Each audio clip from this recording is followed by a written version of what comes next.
5 News This Morning starts now. Well, good morning. Thanks so much for joining us here streaming live on the 5 News Plus app. I'm Joe Ellison. And I'm Tiffany Lee. Hopefully you are having a great Wednesday so far. We also call it Friday Eve. We trademarked that today. So, Danny, you ready for your Friday Eve? Yeah, it's right there on the bottom. It says Wednesday, though. Is that right? We're changing it, though, to Friday Eve. Oh, okay. And then tomorrow will be Friday. Our producer is going to change it and pop it up. And then Friday's just Friday, you know? Yeah, very nice. All right, I think I can get the hang of this. For those of you that don't know, I never know what day of the week it is, even though I do or should know, considering it's on my paper. It's on the 7th day. Usually it's on like everything that we touch now. See? Hey, there Friday we go. Eve. I love it. Thanks, guys. See what you did? Okay, now that makes more Change sense. maker.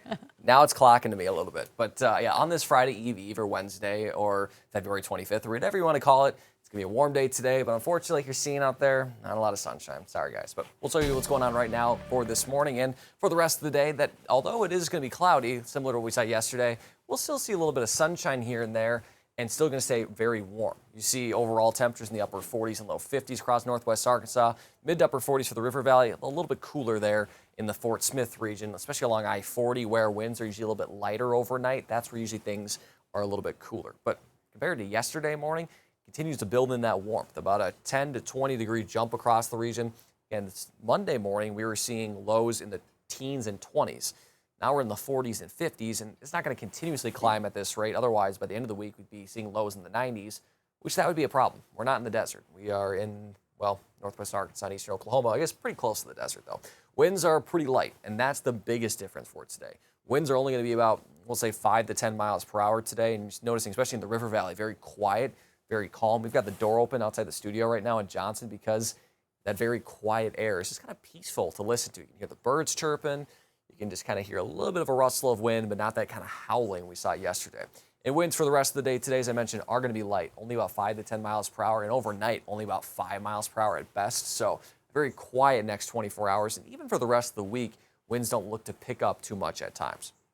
So if you're heading up to the bus stop, temperatures are in the 40s for most of the area, but some 50s are in place for northwest Arkansas. So won't need too many layers, especially in northwest Arkansas. By recess or lunchtime, you really shed most of them because we'll be in the 60s. And notice we'll keep those mostly cloudy skies for much of the day today.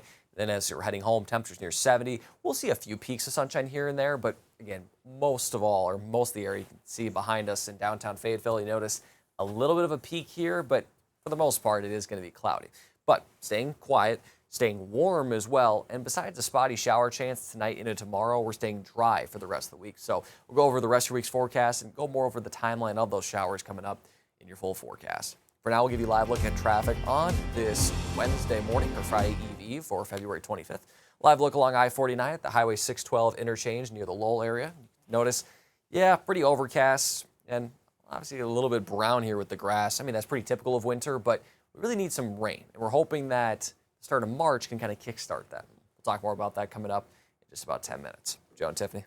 Thanks for that, Danny. Well, in Southwest Missouri, a growing memorial there at the Christian County Sheriff's Office is honoring 2 deputies who were shot and killed in the line of duty. We first brought you this yesterday morning as it was unfolding, and now a community mourning the loss of 30-year-old Deputy Gabriel Ramirez and 40-year-old Christian County Deputy Michael Hislop. Now, both were tragically killed.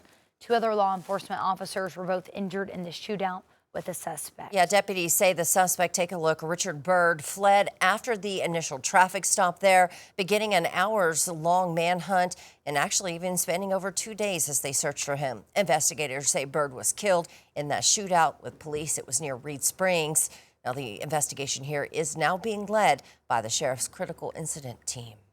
And some new filings in the murder case against Andrew McGann. He's the man accused of killing Kristen and Clinton Brink at Devil's Den State Park last summer. Defense attorneys for Andrew McGann allege the prosecutor violated a gag order. It's an allegation that the prosecutor denies. 5 News reporter Emily Moss has the latest. Do I think that's a direct violation of the order? No. Do I think it is a violation of the spirit of the order?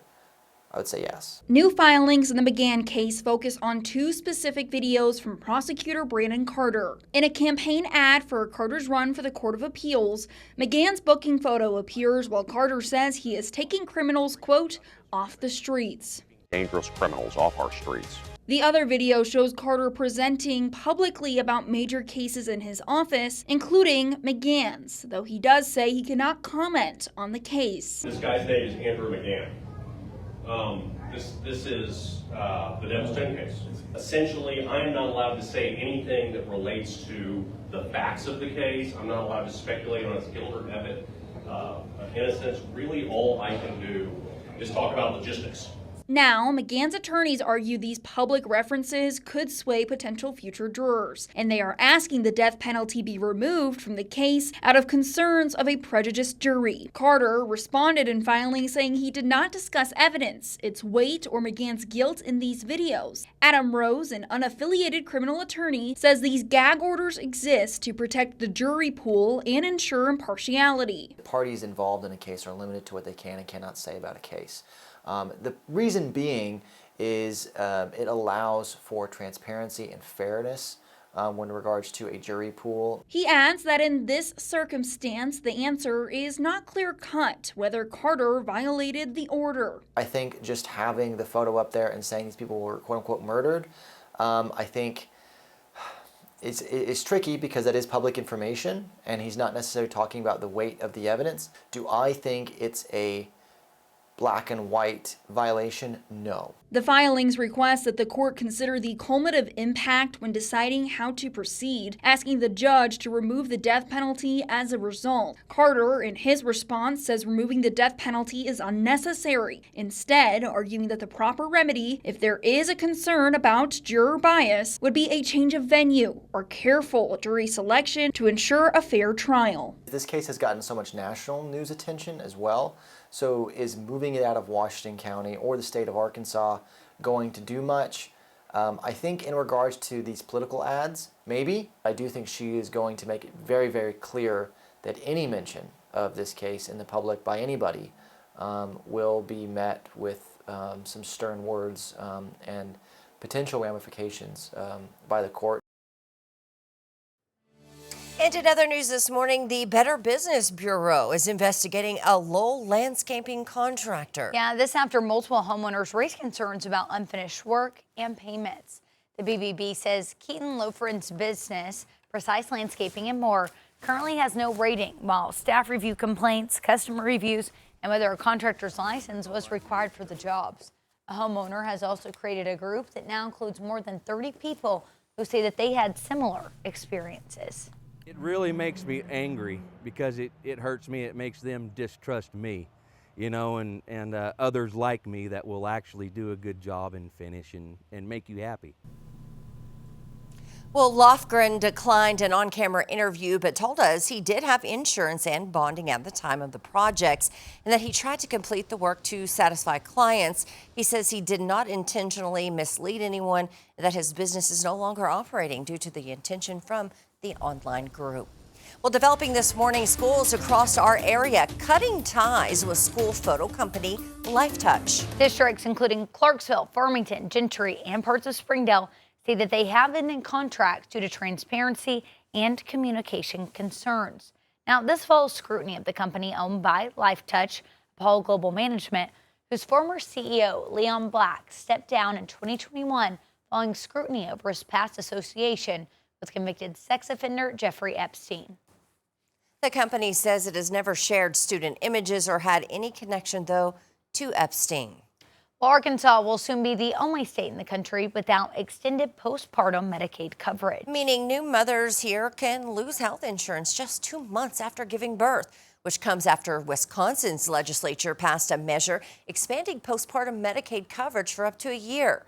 Advocates say this leaves Arkansas mothers vulnerable during a critical recovery period, especially as the state continues to report the highest maternal mortality rates in the nation. You know, a lot of times when we have our maternal mortality review committee, we see that women who die postpartum is within that 12-month time period, and actually closer to the end of that period. So they've gone through the birth process, everything's gone on, but they're needing coverage and care.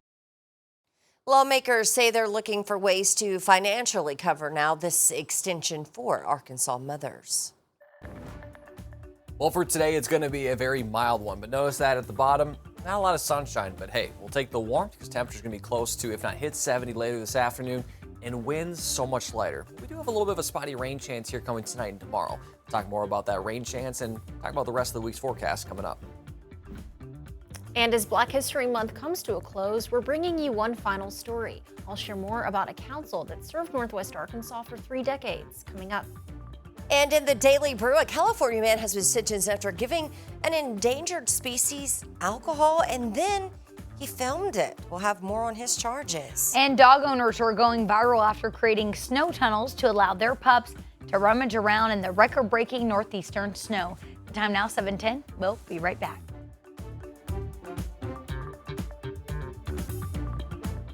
5 News This Morning is sponsored by Indigo Sky Casino, Jerry Neal's Barbecue, and Tucker's Furniture. Fridays from 6 p.m. to 10 p.m. Play for your chance to win up to $10,000 cash. IndigoSkyCasino.com for promotional details. Highway 60 west of Seneca, Missouri. Indigo Sky Casino and Resort proudly unveils Shawano Steak and Spirits, a stunning new dining destination. Experience succulent, masterfully prepared steaks, chef-crafted signature entrees, only at Indigo Sky Casino. A one-of-a-kind hickory flavor that only comes from Smoky Meats Fresh Daily. Served alongside Jerry Neal's house sauce, made from scratch. Jerry Neal's Barbecue is open Monday through Saturday at 10:30. A Fort Smith treasure since 1977. Serving so much more than great barbecue, Jerry Neal's is frying fresh catfish and shrimp daily. And try one bite of our twice-baked potatoes and you'll know why they're famous around here. Jerry Neal's Barbecue, 1823 Phoenix Avenue in Fort Smith. One more chance. Tucker's President's Day sale is extended. Update your appliances in presidential fashion, plus no interest for 18 months. Feel the freedom to transform your kitchen and home with sleek, modern refrigerators and ranges, washer-dryer pairs, freezers, and more. These are savings you don't see every day, and when they're gone, they're gone. Don't miss this celebration filled with historic savings, plus no interest for 18 months. The President's Day sale, extended at Tucker's Furniture and Appliance. When it's appliance time, it's Tucker time. Hey, welcome back. Well, this Black History Month, we've shared stories about prominent leaders and places that have shaped our communities. As we approach the end of the month, we're bringing you one final story about a local organization that's been serving Northwest Arkansas for more than 30 years. 5 News reporter Claire Everbach joins us now. And Claire, this group works to keep Dr. Martin Luther King Jr.'s legacy alive across the region. Yeah, Tiffany, the Northwest Arkansas Dr. Martin Luther King Jr. Council has been serving the community since 1996 with a focus on scholarships, service, and social justice. The council was founded by Reverend J. Aaron Hawkins out of St. James Missionary Baptist Church in Fayetteville. It was originally formed as a scholarship committee, a mission that continues today. The council awards thousands of dollars in scholarships each year to high school and college students. They currently have 23 members. Chris Seawood serves as vice president. He says the main mission of the organization is to build what Dr. King called the beloved community, a vision of society free from militarism, economic exploitation, and racism, grounded in love and justice. We work and we strive in Northwest Arkansas to make sure that that beloved community is a reality every day, finding ways for our community to work together side by side and overcoming those systemic injustices where they exist and working to ensure that there's equity for every individual, regardless of their status. At 7:30, we'll hear more from Seawood about why he says their work also matters beyond Black History Month. Claire Everbach, 5 News. Thanks for that, Claire. Well, we are taking a live look out in Rogers this morning. Danny, a lot of people about to head off to work and school. What do they need to know? Well, compared to yesterday, we won't have to worry too much about the wind on that morning commute. So that's the biggest difference from yesterday. But we are seeing very similarly is a lot of cloud cover and some pretty mild conditions. Here's a live look along I-40 at the Arkansas-Oklahoma border. There's one car there, it looks like. There's 2 cars. There we go. But you can see a lot of cloud cover, right? But the wind, not much. You don't notice the trees really bristling very much in the wind. So that's a big difference from yesterday. I think a much welcome difference because, I mean, the wind's fine at times. You know, it can feel nice to have that breeze. Well, wind's gusting up to 40 miles per hour. It's kind of a pest. And you're like, all right, I've had enough. And today, we've certainly had enough. Mother Nature said will give us a break. Temperatures this morning, the upper 40s and low 50s in northwest Arkansas, mid to upper 40s for much of the River Valley. A few low 50s there, though, in Poto and Waldron. You can see this cloud cover pretty abundant, and we'll see a few peaks of sunshine here and there for today. But overall, it is going to be a partly to mostly cloudy sky. But highs remaining warm in the low to mid 70s, and that wind, as I mentioned, much quieter, only about 5 to 10 miles per hour. For tonight, we'll see low temperatures staying pretty mild in the upper 40s to about 50. We will see a chance of a spotty shower late, and that'll come after midnight, courtesy of a very weak cold front. The cold front is basically right on our doorstep right now, and it's not going to move very much over the next 24 hours. And when it does move through late tonight, it's not going to cool us down, if any, because it is, well, very weak. Behind it, you can see a little bit of energy right here in Nebraska and South Dakota and the northern plains. Well, my Midwest accent came out there, South Dakota. Sometimes it comes out, and I guess for that one it did. Anyway, from South Dakota, we are going to see a little bit of a light rain chance, but notice how light it is. This is not going to be much that does move through, but we'll take any rain we can get at this point because we are desperate for it. So we'll show you what that looks like on Futurecast here 6 o'clock this evening. Again, pretty quiet through the early night hours. Then by about midnight, we'll start to see some of these spotty showers arrive, and you'll notice that, again, is light to moderate overnight. Nothing that's going to be any more than just kind of a few drops here and there. Here's 6 a.m. for that morning commute.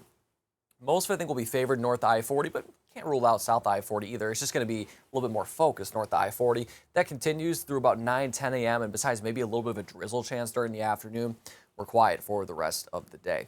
For tomorrow, after that cold front moves through, as you notice, and not going to cool down very much. Upper 60s in northwest Arkansas, staying about the same, if not a little bit warmer in the low to mid 70s in the River Valley. And we'll actually see a little bit more sunshine during the afternoon tomorrow, so that'll be a nice change. And that north breeze at about 5 to 15, so a little bit stronger, but still nothing compared to what we saw yesterday. Now, unfortunately, with a lot of dry air continuing, as well as a lot of warm air, burn bans are probably going to remain in place for quite a while. Delaware County was added yesterday evening. That continues with Adair County in Oklahoma, as well as Benton, Carroll, Madison, and Johnson County in Arkansas. More may be added in the coming days just because it is going to be so dry and very warm. Those warm temperatures continue for the rest of February and for the first half of March for really much of the rest of the country. Well, I should say the first week of March. The one positive is it looks like we're trending above normal for rainfall. So that's something that hopefully we can get started here and hopefully just kind of slowly chip away at that drought. So after tomorrow, temperatures continue to climb close to 80 on Saturday, which would approach record territory. Sunday, for the start of March, we'll see a cold front move in, and we'll see how far south it actually does move. What we're going to watch for is, depending on how far south it moves, that could start kind of a wave of more of those rain chances like you saw on the map. So we're hoping that that can kind of build in some of that rain. And the good news is for now, it looks like it'll just be rain, not expecting any severe weather. A few thunderstorms here and there, but so far just, again, some good rainfall. So keep an eye on that and hopefully just start a good trend of some more rain building in throughout the month of March.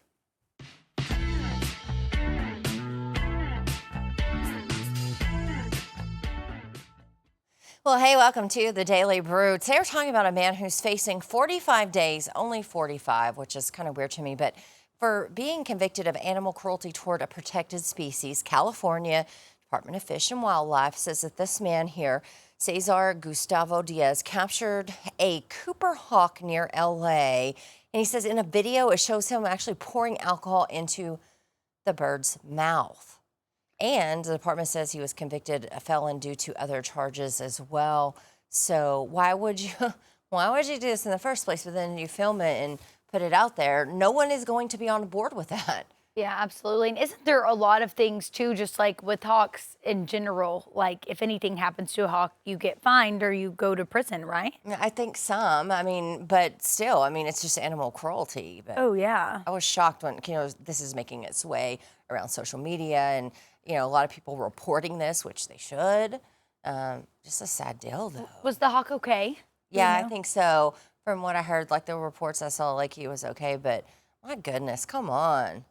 What are we doing? Not funny. Criminals, they're never that smart. Like, why would you post that for the whole world to see and you just, document yourself? And, I don't know. I always grew up thinking they were smarter because, like, on TV shows and stuff. Like, they're always they smart. make them smart, yeah. And then you watch and you're like, you're just showing to the cops, here you go, here's what I did. Yeah, exactly. Oh, I don't know, goodness. guys. Well, let's talk about people who are doing good things for like it. animals. There's a pair of dogs on Long Island in New York that needed tunnels to get to their usual backyard spots after some heavy snow piled up. We've been telling you about, the storms. Look at this. This is footage from Instagram showing rescue dogs Shelby and Bentley utilizing this tunnel, the path that their owners shoveled into the heavy snow there, which had fallen. So they wanted them to be able to get out. I hope they did. Oh, they shoveled all that. That is. That's dedication. They That's love those dedication, dogs. And that's heavy snow. So they call it, unfortunately, heart attack snow for a reason. Look at that. But look at that. Look at them wiggle their little butts through How there. did they even get that? Well, I guess just each side. Yeah, I mean, it's compact enough to where that's going to hold up because, that snow is heavy and wet, so it's going to stick. They said the snow touched me. I'm back. Yeah, that's kind of how it is. The minute it gets on their paws, they want to come back. Yeah, when it looks like when it got on their back, they said, "Okay, I'm coming back in." It's cold out there. They're so funny. I always love seeing the videos of huskies because they live for it and they will refuse to come in. There's this one, it was on social media many years ago. I think they live in the UP of Michigan. So they always get snow, and every time they're out there, they have to drag them by the collar to get them inside. Otherwise, they're just gonna stay out there forever. Well, they're living their best life. That's what they were meant to do. Yeah, it's like that one, have you seen it, the viral social media video where the husky's out there and the guy opens the door and he's like, "Cooper, come inside. A lady on the internet says that you're freezing out here." And the dog's just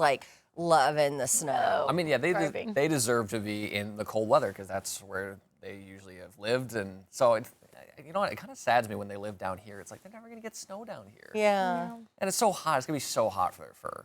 Let them live in Alaska. Let them live in Canada. And the Northeast. My dogs, on the other hand, right now, they're they have a heater. We have a portable heater in the living room, and they just lay in front of it, just bask in it. They love it.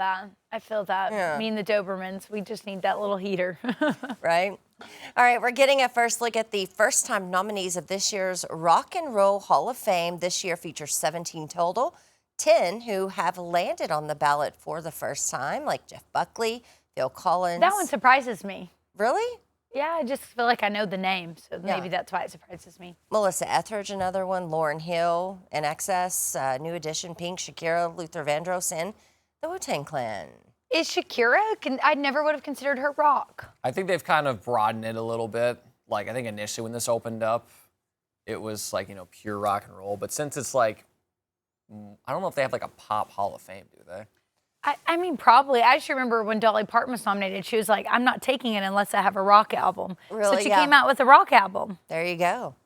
Yeah. I mean, she's Dolly Parton. She could probably come out with any kind of album, and people are going for it. Exactly. Pink, though, I feel like growing up, Pink in my mind was rock and roll. That was as close as it got to rock and roll as a 12-year-old for me. But yeah. So what? I'm still a rock star. You think that's what she'll play if she gets it? I mean, I would, wouldn't you? And I don't need Yeah. you. Okay, no one else? No one else joining in? I mean, I think that's probably the only line I know. Okay. Is that I'll one. sing it for you after. Yep. I'll spare them from the Oh, singing. no. They probably want to hear it. Guess what? Okay, I'll stop. Oh, no, I know. Okay, no, that song's coming back I'm to me. having more fun. You know it. Yeah, You know I do. it. I just, I don't know the words. So Tiffany is now All right, new sing Pink. us And out. her name was Pink. So what? I'm still a rock star. I got I've my got rock moves, and I don't need you.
This is 5 News. Happy Wednesday, everyone. I'm 5 News meteorologist Danny Cassie. One of the things for this morning you're going to notice is winds are so much lighter. It looks the same, but certainly not going to feel the same. You're not going to be blown away by that strong wind. Temperatures, you're walking out the door in the upper 40s and low 50s in northwest Arkansas, mid to upper 40s, and even some low 50s there in Poto. So pretty mild start to the day. Not a lot of sunshine right now, but we are going to see a little bit more as we head into the afternoon. Overall, though, a warm day for today. Highs in the upper 60s and low 70s. We'll see winds very light throughout the day at about 5 to 10. And again, a little bit of sunshine mixing in there, but overall, a mostly cloudy day with peaks here and there. For tonight, low temperatures staying pretty mild in the upper 40s to about 50. Mostly cloudy skies and a spotty shower chance late. That'll come courtesy of a weak cold front that'll move in as we speak overnight tonight into the day tomorrow. Notice, though, that this is the energy that's going to come from the backside, and it's very spotty. It's not going to be snow because it's well too warm for that, but you notice how light it is and how spotty it is. That's going to be the nature for us later tonight. So we'll show you that quickly on Futurecast. Again, throughout midnight, we're quiet. Then a few spotty showers will arrive. The most heavily favored targets are going to be north of I-40, but even then, you can see, again, it's not going to be a douser by any means. Rainfall totals will probably be less than 1/10 of an inch. And by the end of that morning commute, that should clear out. Besides maybe a little bit of drizzle or sprinkles for the afternoon, we'll be done for the rest of the day. So we're hoping that we can see more rain in the future for the start of March, but for the rest of February, this is going to be the best shot we've got. We'll talk more about those March rain chances as well as the rest of your forecast over on 5 News Plus, which again, as always, is free to watch and free to download on the 5 News, or excuse me, on your smartphone and smart TV, the 5 News Plus app. And we're always streaming every Monday through Friday from 7 to 9 with the latest news and weather. So we'll see you over there on 5 News Plus.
Five News This Morning starts now.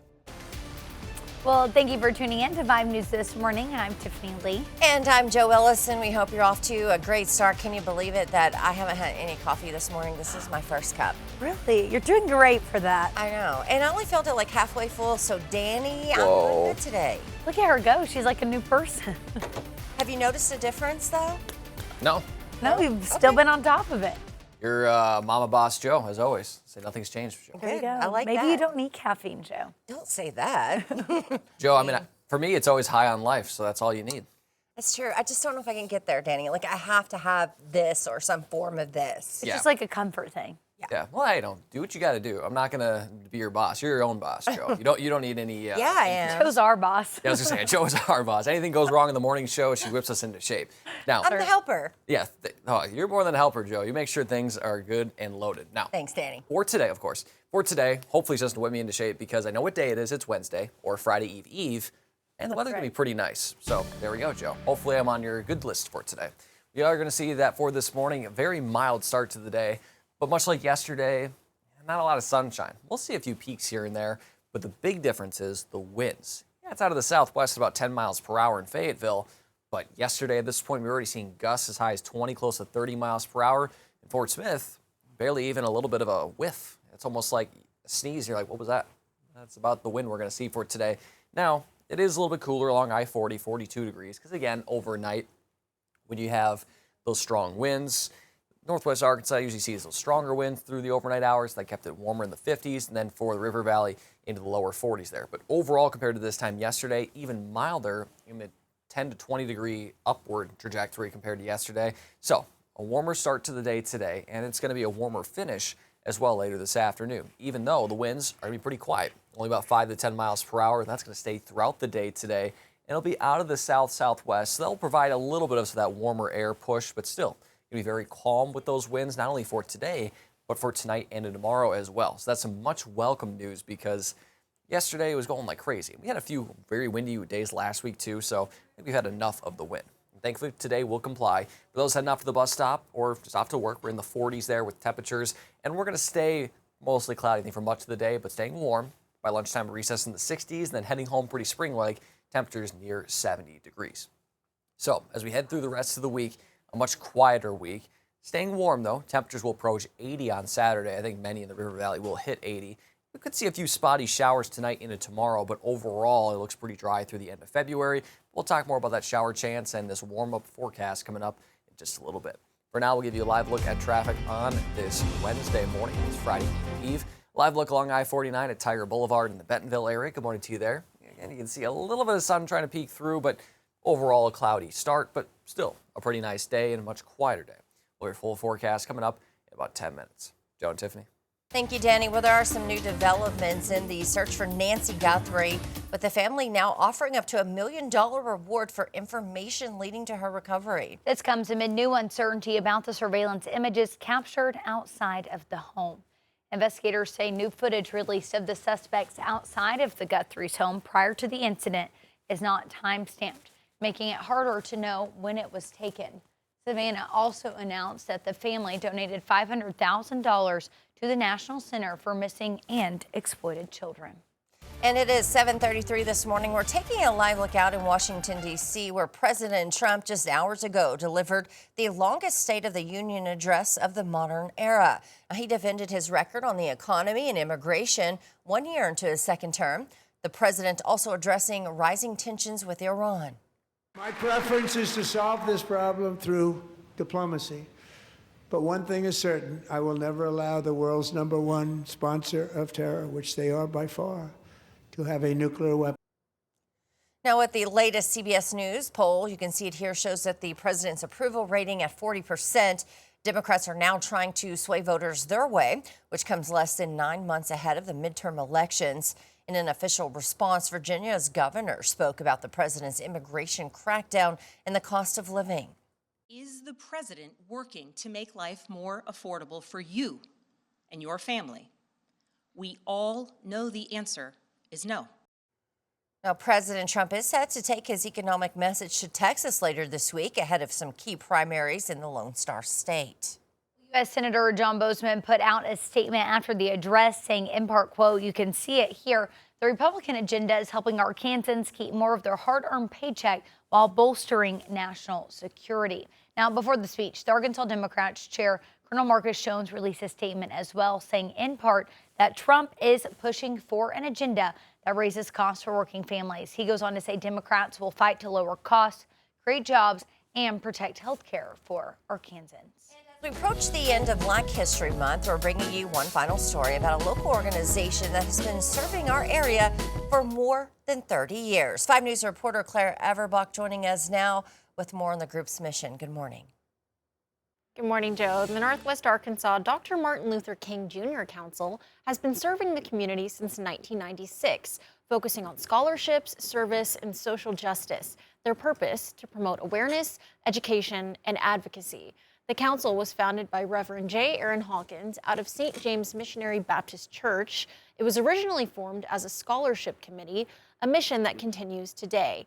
The council awards thousands of dollars in scholarships each year to high school and college students. Chris Seawood, an Arkansas native, currently serves as vice president. He says the main mission of the organization is to build what Dr. King called the beloved community, a vision of a society free from violence and hate. Seawood says while Black History Month is especially important, the history and stories that it highlights should be recognized every day. You cannot separate Black history from American history. We've been in every war. We've been a part of most legislative and legal battles. All history should be celebrated, but you cannot ignore the fact that Black history is woven into America's story, and it should be told without fear, without consequence, and with pride. It is the story of all of us. For more information about the organization's work and scholarships, you can visit our website, 5newsonline.com. All right, thanks for that, Claire. Well, beyond scholarships, what kind of impact is the council having in the community? Well, you know, the council, I spoke with the vice president, and he tells me that the three main things they like to focus on in their mission is service, advocacy, and social justice. Now, anyone can volunteer for this council. It's open to people of all different backgrounds, and throughout the year, especially during Black History Month and around the MLK holiday, they really try to have events that welcome people to really honor Dr. King's legacy. They try to help out with community service events as well, and really just make sure that that message is not only spread to the Northwest Arkansas community, but all around the region and the state. Sort of keep up with, you know, what they're doing next, or maybe get involved. Absolutely. Well, like I said, volunteering and being part of the council is open to everyone. Chris tells me that they have members of all different backgrounds, all different areas, so anyone is welcome to join who might be interested in learning more about the work of Dr. King or Black history, or who just wants to help expand the organization. They currently have 23 members, but they're working to expand it even further, so you can learn more about that, the scholarships they offer on their website, nwamlk.org. They also have a recently launched podcast on their website, so you can listen to that as well. Thanks for that, Claire. Well, coming up, a new documentary is uncovering forgotten Elvis footage, giving fans a rare look at the King's personal story. The time now, 7:38. Stay with us. We'll be right back.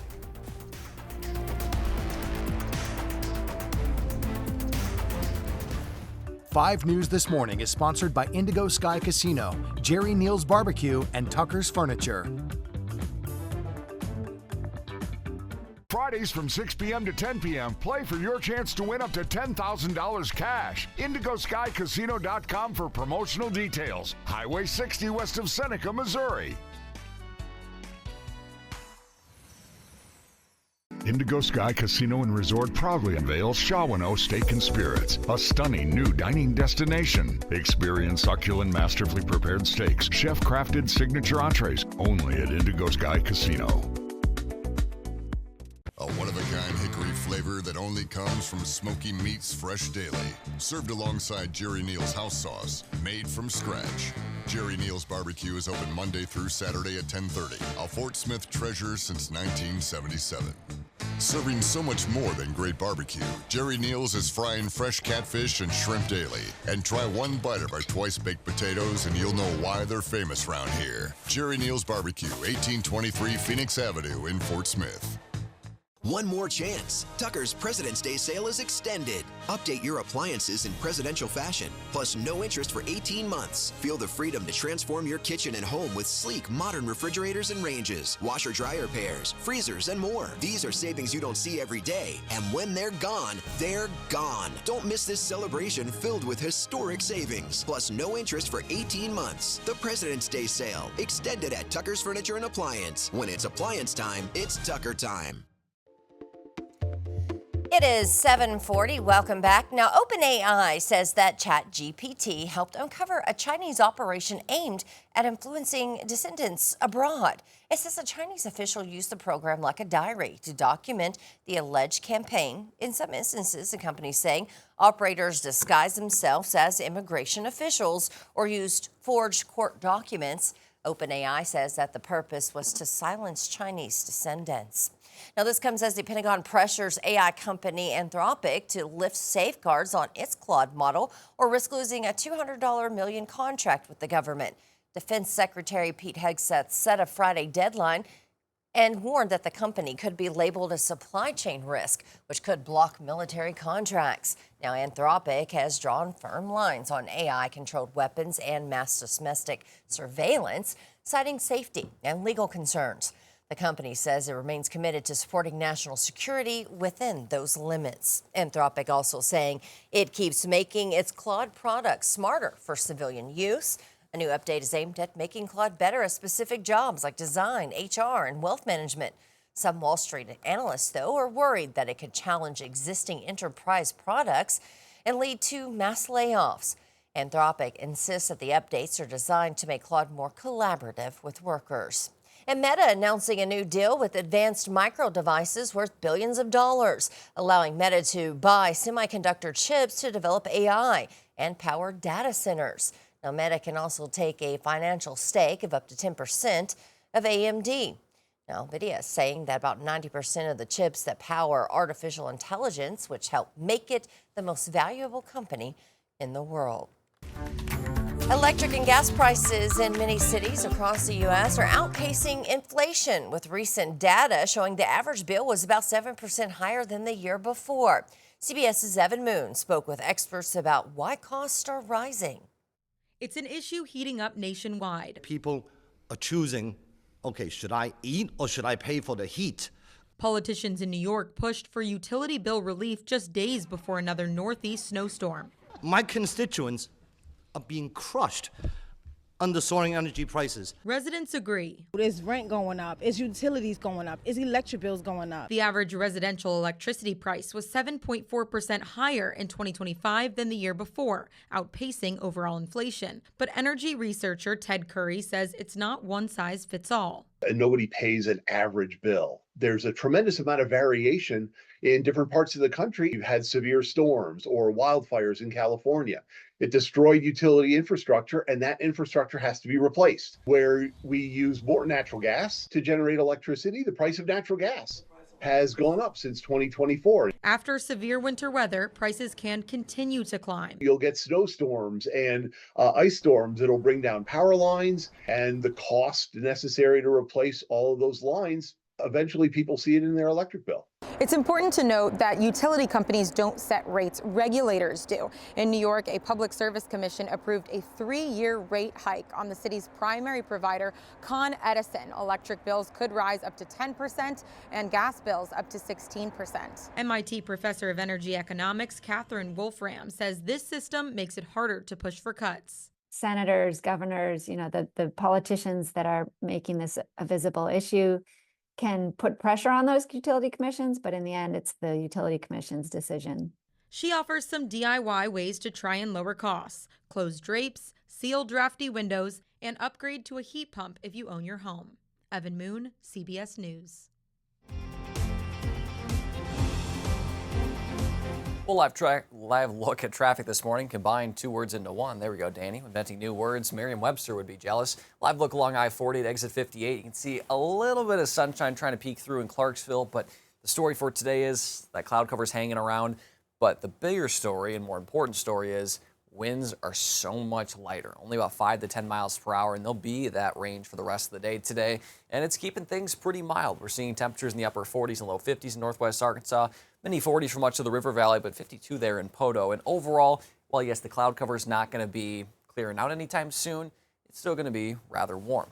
Highs for today, for the most part, will be in the low to mid 70s. A much quieter wind, only about 5 to 10 miles per hour. And we'll see a few peaks here and there, but overall, a very quiet and pleasant day, especially for late February when we should see those highs in the 50s. For tonight, remaining pretty mild, low temperatures in the upper 40s to about 50. We'll keep a mostly cloudy sky, and then a spotty shower chance is possible late after midnight due to a very weak system moving through. There it is right there, basically right on our doorstep here, kind of at the four corners here. And when we do see that front move through, it's not going to necessarily be very much because notice behind it, this is the energy that's going to be associated with this, and you can see it's very spotty already.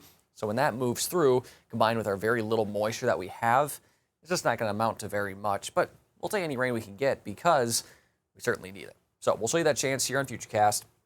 Here's 6 p.m. this evening. So this did update, so we'll have to see what this data looks like. We're looking at it for the first time together. Still looks dry through about midnight, so that has not changed. As we go through the overnight hours here, and this is trending even drier than what we have been seeing. So we'll keep an eye on maybe a rain chance we head late tonight into early tomorrow, but this is really pretty much taking it off. I want to see if it does go like for the rest of the evening, what that looks like, but even then, it doesn't look like very much. So yeah, this is trended a lot drier. I still think that chance is there because when the front moves through, there's always a chance of a spotty shower, but overall, it is looking fairly dry just in general for the rest of the week. For tomorrow, high temperatures as that cold front moves through, not going to cool down very much, if at all. Highs in the upper 60s in northwest Arkansas, low to mid 70s in the River Valley. When that cold front moves through, we'll have a little bit of a north breeze at 5 to 15, but it's going to be pretty negligible because it's not going to be much stronger than it is today. Now, burn bans remain in place for much of the area, so Benton County, do have to take this off. Their 24-hour ban expired, so Benton County is not under a burn ban. But the rest of the counties are valid there, Carroll, Madison, Johnson, as well as Adair and Delaware. And those probably won't be lifted until we get some substantial rainfall, which doesn't look to be the case until maybe the start of March. It's also going to be very warm. So the drought, not only does it intensify when it's dry, but also when it's much warmer. And that's going to be the case for really through the start of March. But the good news is it does look to be a little bit more active in the center of the country, including for us in Arkansas and Oklahoma. I think by really March 1st, we'll start to see that pattern shift a little bit. I think we'll see a couple of shower chances Sunday through Tuesday, maybe even beyond. The good news is for now, this doesn't look to be anything severe. I think it'll just be some rainfall, maybe a few thunderstorms here and there, especially on Tuesday. Before then, though, Friday, going to be sunny, going to be warm, highs in the 70s. On Saturday, I think we could get close to 80, if not hit 80. The record for Saturday is the upper 70s, so I think we'll be in record territory. Then we'll see that cool down for Sunday through Tuesday, but even then, still pretty mild, especially for late February into early March. The River Valley will get well into the 80s on Saturday and approaching records there. The Fort Smith record, I believe, is 83 for that day, so coming pretty close there. And overall, again, for the rest of February, besides that minor shower chance tonight and tomorrow, looks to be pretty quiet and pretty warm until we see maybe a little bit of a better rain chance as we head into the start of March. All right, now I'll hand things over to Alex Stewart. He's got your morning sports report.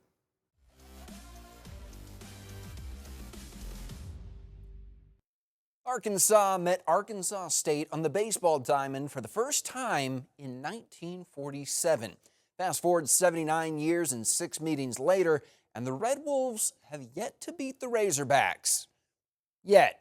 Dave Van Horn taking a second to show off his meme collection pregame, which, if I had to sum up yesterday's game in a meme, it would be the call an ambulance, but not for me one. First inning, leadoff homer from a new kid on the block. It's Marshall transfer Micah New. But then, things escalating quickly. Second inning, Aiden Houseworth, the backyard ain't big enough, and it's a tie game. Then, after another RBI, the bases are loaded, and it's Ash Quiller looking for that Denny's NIL deal. Grand slam bringing the whole pack home to make it 6-1 State, which that's all they need, but it's not all they'd take. Behind 5 home runs, they would go on to beat the Hogs 12-4 for their first victory over the Razorbacks in program history. Give their hitters credit. They did a really good job with 2 strikes, fighting, and in the second inning, the big inning, it was I think 3 or 4 ground ball base hits, and they hit him good, but you have to be a little lucky to get him through like that, and they did. I mean, give them credit. They did it, and then they hit the ball over our head a little bit.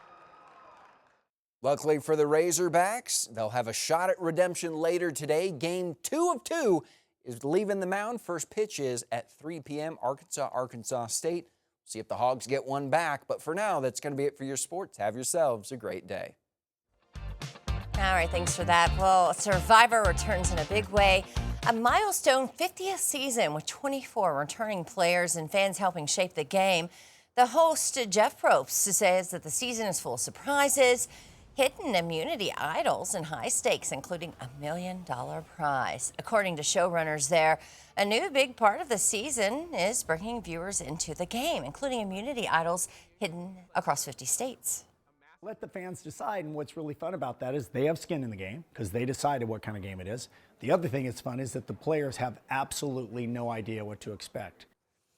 The 3-hour premiere of Survivor 50 will start tonight at 9 o'clock right here on 5 News. Now, out of the hundreds of players on the show over the years, several right here from our area, including Stephanie Dill of Ozark, who appeared on season 5. She says it was a natural for her to audition, adding she's always felt comfortable being outdoors, having grown up in Franklin County. I read a lot of National Geographic when I was young, and I was always like, I have to be an explorer. Like, I want to go to other countries and immerse myself in other cultures and climb their mountains and, and all those sorts of things. We'll hear more from Stephanie and from Tori Stanley of Rogers, who appeared in season 42. That'll be tonight at 6, ahead of the season 50 premiere. Well, actress Lily Collins is preparing for her own breakfast at Tiffany's moment. After a lifetime of admiration for the fashion icon and actress Audrey Hepburn, Lily Collins confirmed on social media that she's taking on the role of Hepburn in a film about the making of Breakfast at Tiffany's. Collins says that the project has been in development for almost 10 years. And director Baz Luhrmann has followed up his 2022 movie Elvis with his first documentary also about the King. David Daniel has a preview of the movie ahead of its opening. Hey, the light's on. I can see you. Hello out there. Hello. Baz Luhrmann's epic Elvis Presley in Concert features restored footage that had been forgotten for decades in a Kansas salt mine. When I started to see what we had, I was a bit like, oh my God. And it was also, it smelled of vinegar, so it meant that it was actually rotting, it was like falling apart. Camera crew, gentlemen. All right. Then suddenly we found this 40-minute tape of Elvis just speaking about his life. And that was the light bulb moment. Because most works on Elvis are other people talking about him. There's been a lot written and a lot said,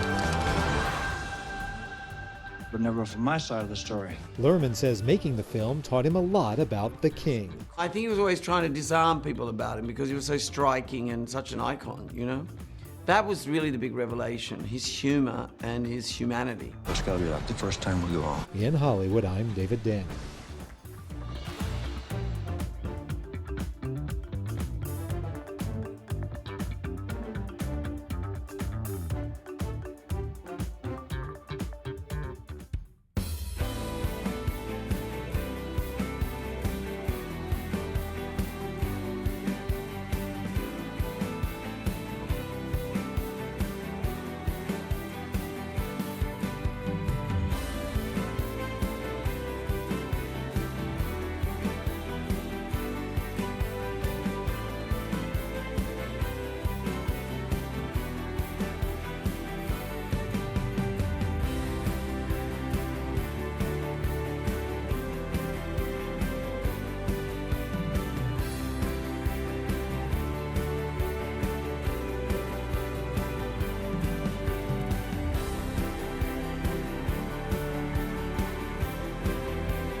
This is 5 News.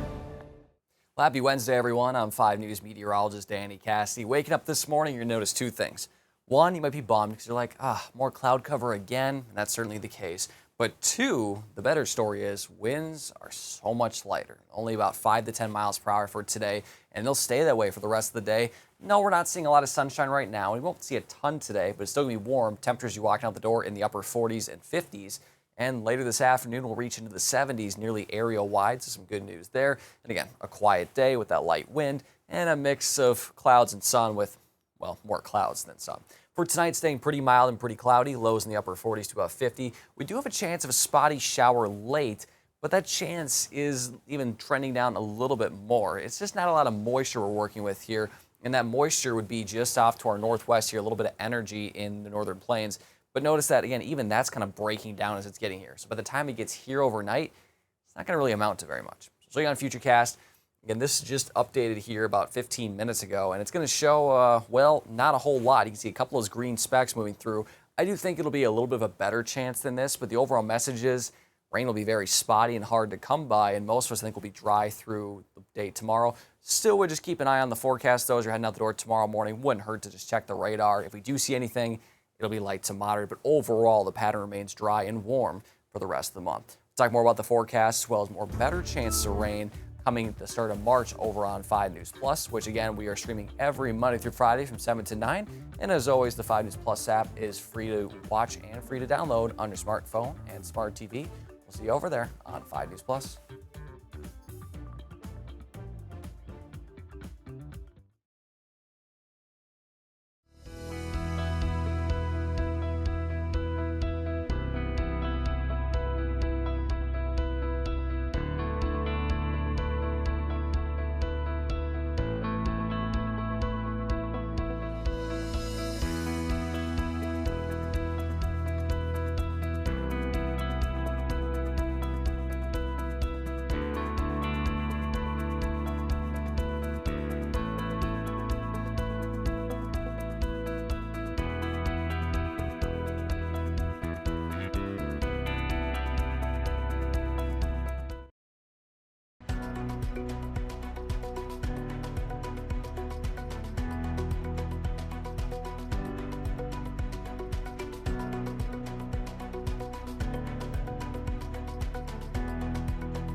Five News This Morning starts now.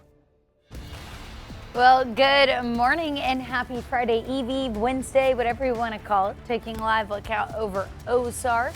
Always such a beautiful shot. And I think that means it's shaping up to be a beautiful day, right, Danny? I got to agree with everything you said, Tiffany, that it is Friday Eve. She calls it Friday Eve. I just call it Wednesday. Danny calls it some other day. Other whatever day he's feeling. I'm on a roll today. I have not messed up the day once, and I'm not even going to knock because I'm going to get it the rest of the day. That's because we've never actually called it Wednesday. It's been Hump Day, Friday Eve. Yeah, and I think because Tiffany and I are wearing our pink because we on wear Wednesdays pink. we wear pink. Yes, so I think I've always got that down. It's just all the other days I don't know. Joe, you wore your pink shoes on the wrong day. I know. You got to start like putting different color ties for the days of the week so you can just look down to see what day it is. Yeah, but then I'd get kind of monotonous. But then again, I kind of wear the same stuff over and over again anyway. So that wouldn't really matter. So do we. Oh, well, hey, it's just what we're comfortable with, right? And Yeah. we still look good, so. That's right. Yeah, we do. And we're all going to look good on this Wednesday because it's going to be pretty nice. We'll see what's going on. I almost messed up. No, we're still saying it's Wednesday. It is Wednesday. It is the middle of the week. It is hump day, or as Tiffany's patent term, Friday Eve. And on this Friday Eve, or February 25th, or Wednesday, or hump day, or whatever you want to call it, it is a mild start, but also a cloudy start. Now, unfortunately, that has not changed from yesterday, but what has changed is winds are much lighter. So we're going to enjoy the warmth without, kind of just getting blown back a couple times by the wind. Temperatures for this morning into the 50s for much of northwest Arkansas, 40s, close to 50 on the eastern half of I-40, 54 there in Poto. And overall, compared to this time yesterday, about a 10 to 20 degree jump. So we're continuing to build that warmth even through the overnight hours. Now, it's not going to continue to build like it is right now for tomorrow. It's not like it's going to be 70 degrees tomorrow when you wake up, but it is still going to remain warm really for the rest of this week. There are those winds, and as you notice, again, it's very light, only about 5 to maybe 10 miles per hour at best, and it'll continue to be about 5 to 10 miles per hour throughout the day today, and then overnight will be very light. You see calm there? We love those words. That's going to be the case for the day tomorrow. Maybe see a little bit of a breeze during the afternoon tomorrow, but nothing like we saw yesterday. So heading through the rest of the day today, heading off to the bus stop still this morning, 40s and 50s for temperatures, mostly cloudy sky. They'll stick with us for much of the day, but notice by lunchtime or recess into the 60s, and then spring-like with temperatures near 70 as we're heading home. So here's a look in Rogers. You see a little bit of blue sky here and there, and that's going to be the story for us today. A little bit here and there, but overall cloudy, but quiet, warm, and we do have a spotty shower chance for tonight and tomorrow, but it still remains, well, spotty. We'll have that full forecast coming up for you in just a little bit. For now, we'll give you a live look at traffic on this Wednesday morning. Oh, we are on the roll, folks. Here's a live look along I-49 at Monroe Avenue. As far as I'm aware, the traffic's just kind of moving like its usual, kind of slow speed at times near the Lowell area. And again, that's kind of typical for about 8 a.m. on a Wednesday morning. So again, no accident at least here, but it's that usual morning rush hour traffic. We'll have your full forecast coming up in about 10 minutes. Joe and Tiffany. All right, thanks for that, Danny. Well, there are some new filings from both sides in the capital murder case against Andrew McGann, the man accused of killing 2 people at Devil's Den State Park. Defense attorneys filed a motion on Tuesday accusing prosecutor Brandon Carter of violating a gag order and asked the judge to remove the death penalty option. Carter is running for a Court of Appeals seat, and defense attorneys cited a campaign ad and a public presentation where the case was referenced. Adam Rose, an unaffiliated criminal attorney, says these gag orders exist to protect the jury pool and ensure impartiality. Yeah, his response, Carter denying any violation, saying he did not discuss evidence or guilt, only publicly available info, and told audiences that he could not comment on the case. The judge has not set a date for her ruling. As of now, McGann's next court date is April 1st. Now, 2 Southern Missouri law enforcement officers were killed in the line of duty this week. It happened in Christian County, about 20 miles south of Springfield. The sheriff's office identified the deputies who died in the shooting as 30-year-old Gabe Ramirez and 40-year-old Michael Hislop. Now, reporter Adam Woodbury has the latest on what authorities and community members are saying about the shooting. We heard about the police officer that had been shot and killed, and then we heard seemed like there was just, police cars just everywhere. Dennis Pritchard says deputies were swarming all over his neighborhood off of Highway 160 near Reed Spring Monday night. We had them on both sides of the house, and police checking out places and stuff, and it was just, really chaotic what was going on. And it was just kind of hard to keep up with all of it. But the sheriff says the search began after Deputy Gabriel Ramirez was shot and killed during a traffic stop south of Highlandville. Deputies say the suspect, Richard Byrd, took off, and that's what started the hours-long manhunt. I knew it was a bad deal, but I didn't know that the guy was still on the loose, and it surprised me at how many officers were at the site and we're on the road. The police radio captured the tense moments as deputies looked for Byrd. He's right at the back of that patrol unit. He's still hunkered down behind a tree. Shots fired. Copy, shots fired. This is suspect, shots fired. A video from a doorbell camera captured what happened next.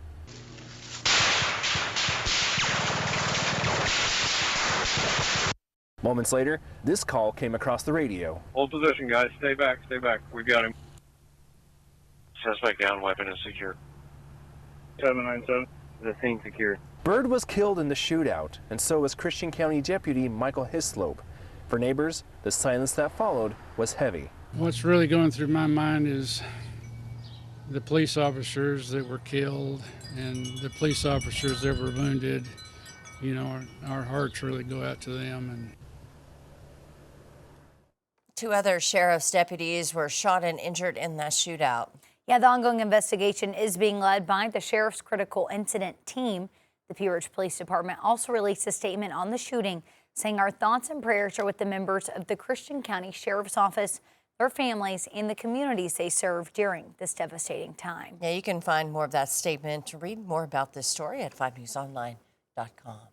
Well, this Black History Month, we're sharing stories about prominent leaders and places that have shaped our local communities. As we approach the end of the month, we're bringing you one final story about a local organization that has been serving Northwest Arkansas for more than 30 years. 5 News reporter Claire Everbach is here to tell us more. Good morning.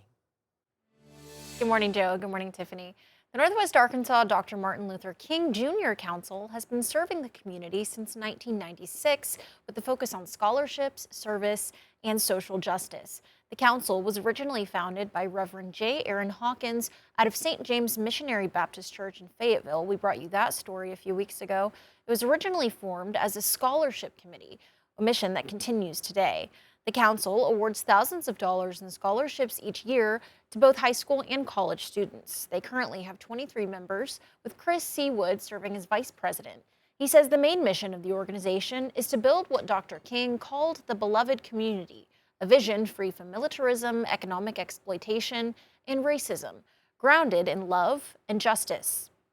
We work and we strive in Northwest Arkansas to make sure that that beloved community is a reality every day.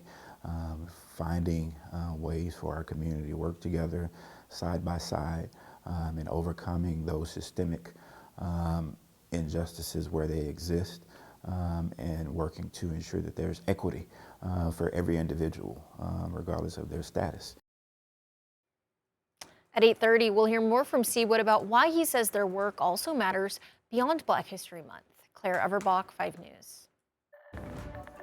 Step into the world of Survivor for historic season 50. I'm Jared Hill with what's in store and why host Jeff Probst says this season is so special. And in the Daily Brew, Team USA visited the White House, how President Trump gave one of the players one of America's top honors. And a popular TV show, Cottage, is up on Airbnb. Our thoughts on the suite after the break.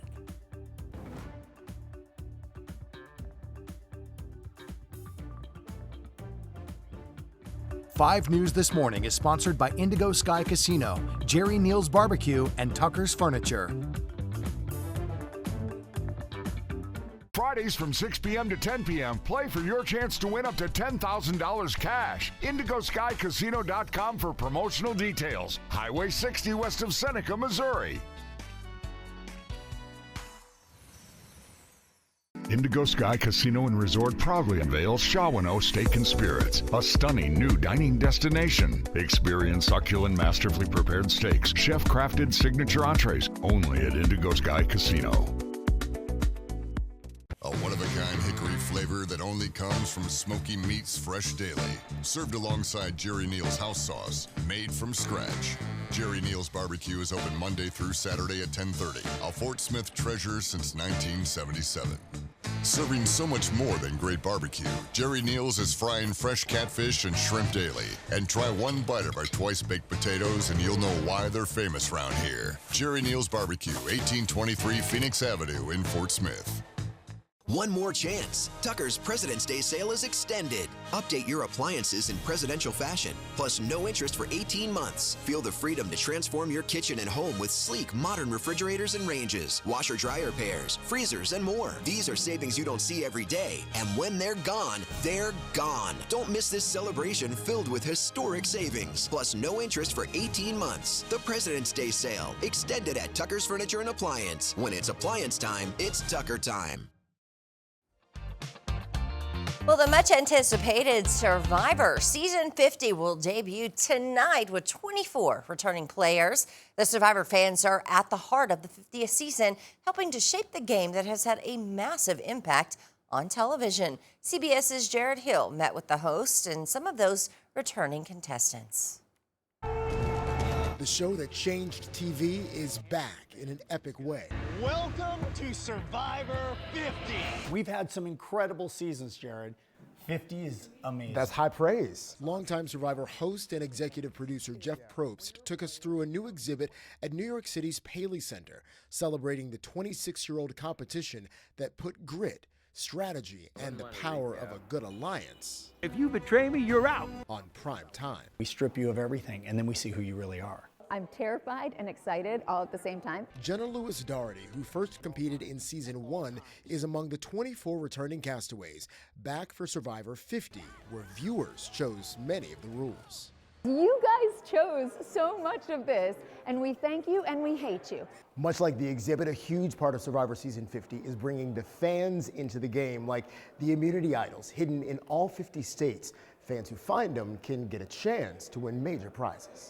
Let the fans decide, and what's really fun about that is they have skin in the game because they decided what kind of game it is. The other thing that's fun is that the players have absolutely no idea what to expect. Survivor is hard. But season 45 winner Dee Valladares says walking into 50 with that $1 million prize in her pocket helped take some of the edge off. I'm like, you know what? I'm gonna just go crazy because what do I have to lose? A TV juggernaut today. When Survivor first aired in May of 2000, media experts say it wasn't a guaranteed hit. Like pre-Survivor, you kind of knew that the cops were going to catch the bad guy in 43 minutes of airtime. Dalton Ross, editorial director with Entertainment Weekly. Survivor was the most unpredictable thing television audiences had ever seen. You didn't know what was going to happen. You didn't know who was going to win or lose. It's a roller coaster. People need to be ready. As their faves lay it all on the line. Jared Hill, CBS News, New York. Well, the 3-hour premiere of Survivor 50 will start tonight at 7 o'clock on CBS and streaming on Paramount Plus. Here on Channel 5, you can watch that. Now, out of the hundreds of players on the show over the years, several have come from right here in our area, including Stephanie Dill of Ozark, who appeared on season 5. She says it was a natural audition for her, adding she's always felt comfortable and outdoors, having grown up in Franklin County. I read a lot of National Geographic when I was young, and I was always like, I have to be an explorer. Like, I want to go to other countries and immerse myself in other cultures and climb their mountains and, and all those sorts of things. Now we'll hear more from Stephanie and from Tori Stanley of Rogers, who appeared in season 42. That'll be tonight at 6, right here before the season 50 premiere on Channel 5. So, Danny, you going to be watching the premiere? I'm going to be falling asleep, Joe. I will not be awake for that. We just can't really watch late night television, but I'm sure I'll get recaps from somebody. Fun fact, I've never actually watched a season of, not even an episode of Survivor, full like that. It's a pretty good show, or it wouldn't have been on this long, right? Yeah, I mean, let's just say, I think I would do something right. I know a lot of my friends love it. Me, it's just like reality TV. Oh, you're not. I love reality TV. So yeah, sometimes it's always nice to kind of cash in that. Maybe this season will change. Who knows, Joe? But we'll see what's going on right now outside for you, and live look at traffic along I-40 at exit 37 in Ozark. And you're noticing that, yeah, we're seeing some pretty cloudy skies, and we'll see a little bit of sunshine peek through here and there just outside the studios in Johnson. We're seeing a little bit of that peek through. But overall, a mostly cloudy start to the day here, but temperatures very mild in the upper 40s and low 50s across much of the region.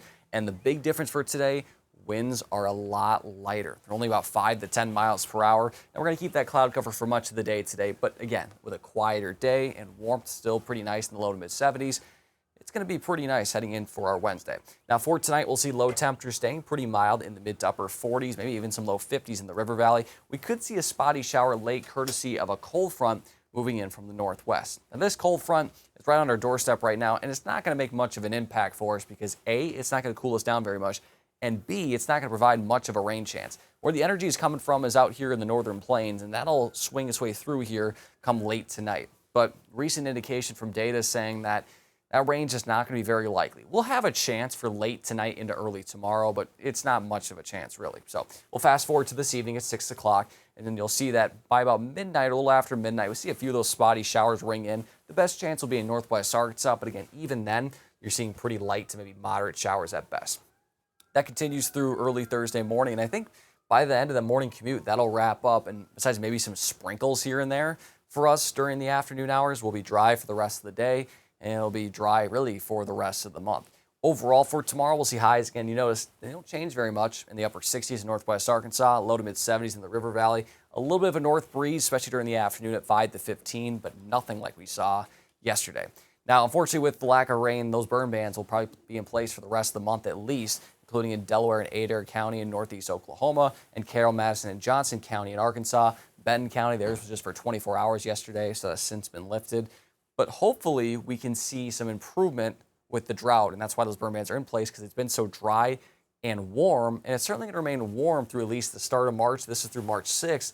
You can see well above normal temperatures for much of the country, really everywhere between the Appalachians and westward.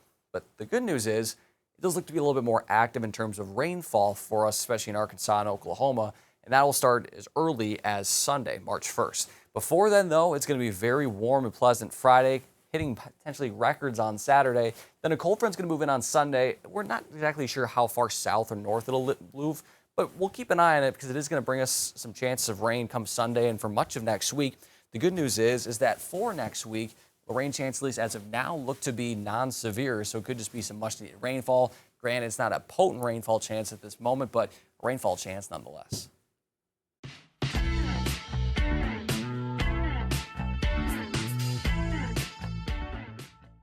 Well, hey, welcome to the Daily Brew. The president got the chance to try on an Olympic gold medal while welcoming the U.S. men's ice hockey team to the White House yesterday. Take a look. Of course, after winning their game there at the 2026 Winter Olympics, he invited them to Washington to attend the State of the Union address to celebrate their win. You can see them taking pictures there in front of the White House. They also made an appearance as well where the president said that Connor Hellebuck, there you go, Joe. Received the Presidential Medal of Freedom. Yeah, so Hellebuck there is the second guy on the left there, kind of chuckling in the back.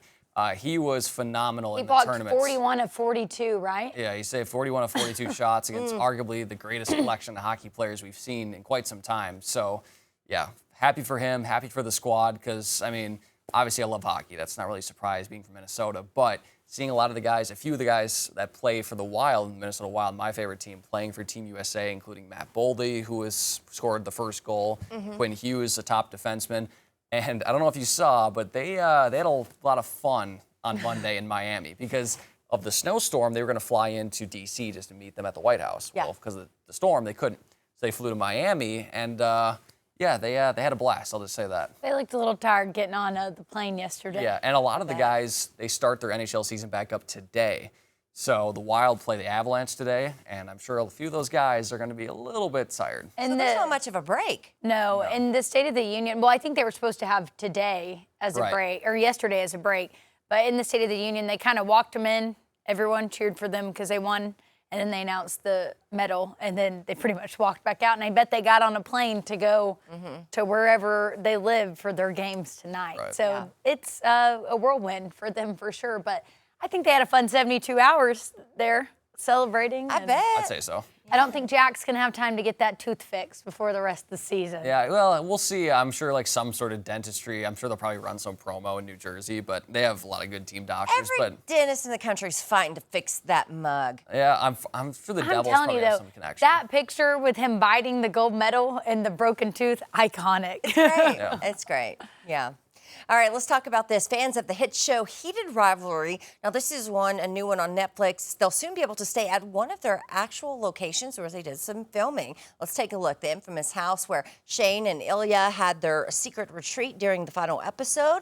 It'll be available on Airbnb on March 3rd. So I hadn't heard about this show, but apparently it was about hockey. Yes. And so do you think that this is why a lot of people were really into hockey this year at the Olympics? Yeah, hockey's a big deal right now, especially like we were just talking about, like the smile. So, yeah. I mean, I don't know. The Olympic players make me want to play hockey. Yeah, I love it. And I think this is, Joe, you were saying, like, this is part of a book series that this show is based off. And I think it's on HBO. I don't believe it's on Netflix. But oh, is it? Okay, then I got it backwards. Thank you for that. But regardless, yeah, it's a very popular show that's been going around. I think it came out late last year, early this year. A lot of people have watched it, but yeah, that's kind of a cool spot to go. And We were just looking at Airbnbs, like famous ones you could rent. A lot of places. You can rent out Bachelor Mansion. How much was it a night? 30,000 a night. And you could only have, and I was like, oh, well, you can get 30 people together, right? Because that's how many people stay in it.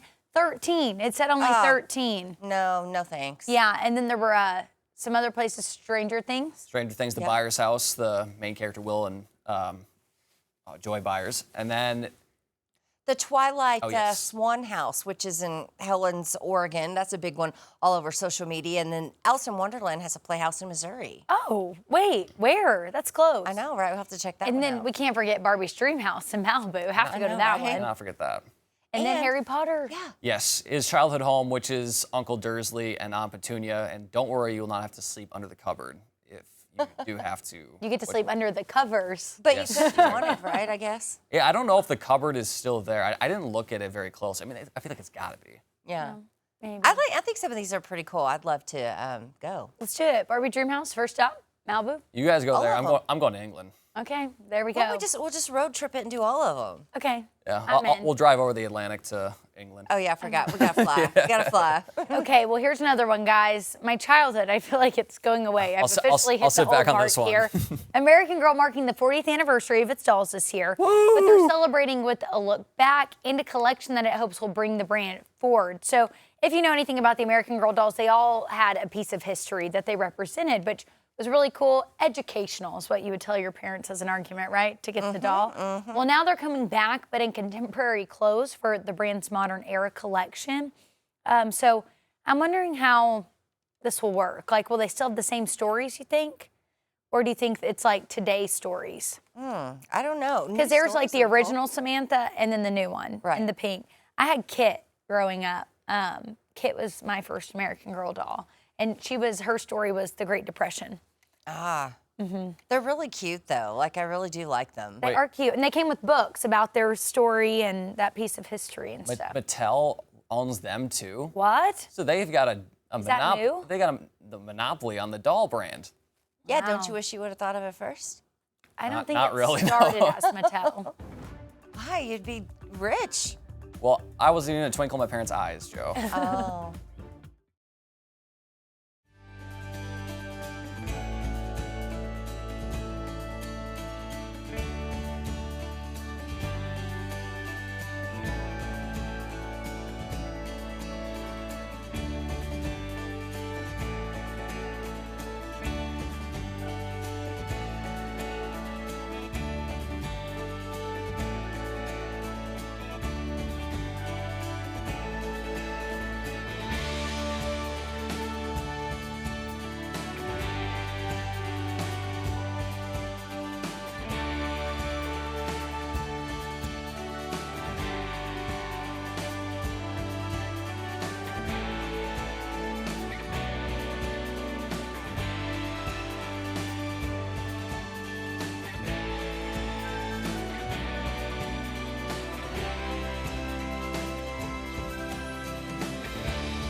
This is 5 News.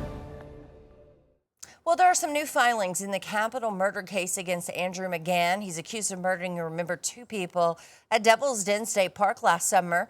Well, defense attorneys are accusing the prosecutor, Brandon Carter, of violating a gag order and asked the judge to remove the death penalty option. Now, Carter denies any violation, saying he has only discussed publicly available information. Now, you want to read more about this story and the allegations behind it? Just check it out at 5newsonline.com. In other news, though, new mothers in Arkansas could lose health insurance just 2 months after giving birth. Arkansas will soon be the only state in the country without extended postpartum Medicaid coverage.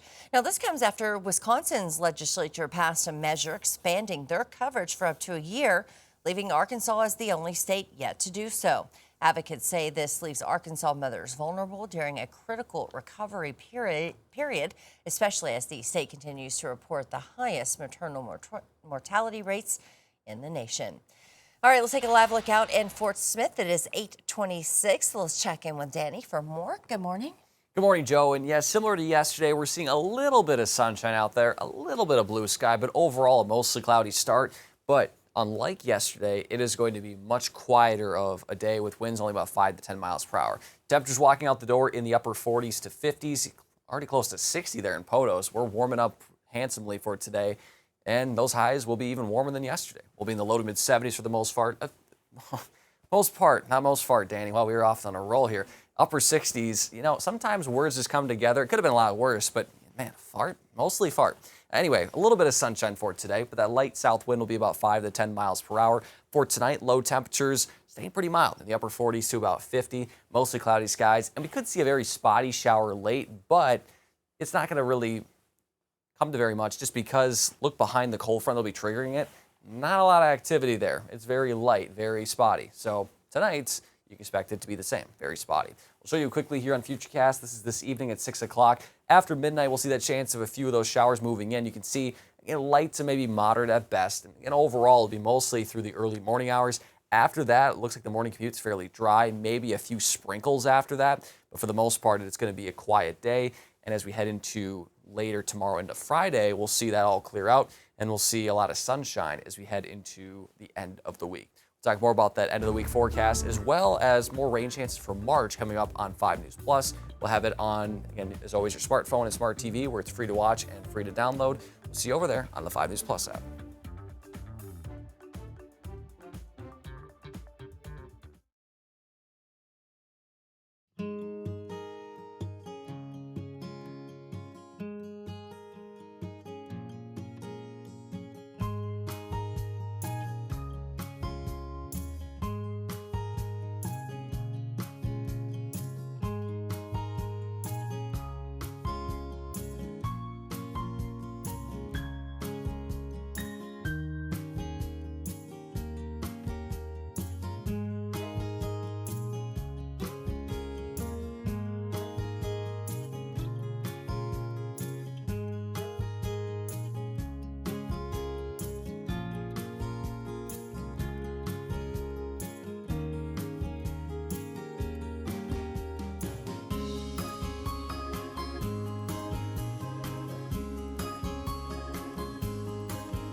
Five News This Morning starts now.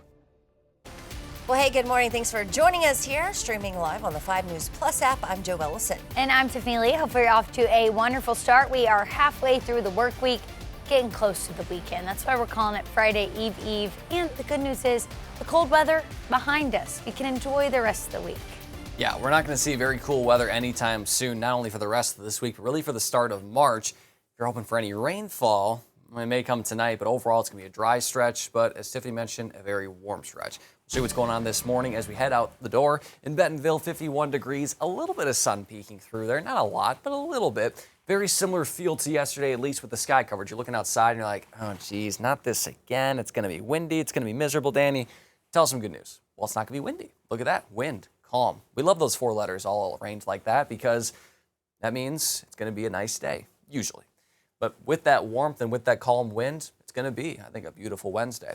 Live look out in Poto, 57, a little bit more blue sky there, and that southwest wind, not too bad, only about 5 miles per hour. So that wind's going to stay light throughout the day today, and temperatures are only going to get warmer. We're in the 50s for much of the region, especially northwest Arkansas, in the Ouachitas, along the I-40 corridor, getting close to 50, a little bit cooler there in Fort Smith and Van Buren. But overall, compared to yesterday, even a little bit warmer. Those temperatures are about 10 to 20 degrees warmer, so really, if you're heading out the door this morning, won't need as many layers, especially because the winds are going to be very minute. They'll only be about 5 to 10 miles per hour, as you saw in Bentonville, very calm. Poto about 5 miles per hour, and they'll be out of the south, so it's still providing us that warmer air push, or that push of warmer air, but not being, aggressive like it was yesterday. Overnight tonight, very light, calm. Again, we love those 4-letter words arranged like that instead of, I guess, I don't know how else you would arrange that, like Almec or Malk. Those aren't real words, Danny, so I guess I don't know how else you'd arrange those letters, but we are seeing a little bit of a light wind for tomorrow. So again, very light and calm is the theme here over the next 24 hours. Temperatures will continue to climb for us, and we will see a little bit of sunshine here and there, but a mostly cloudy sky, and I think we will hit the 70s area-wide by this afternoon. The River Valley, I think many will hit the mid-70s. We're already getting close to 70 by noon, so definitely not feeling like a late February day, more like an early April day.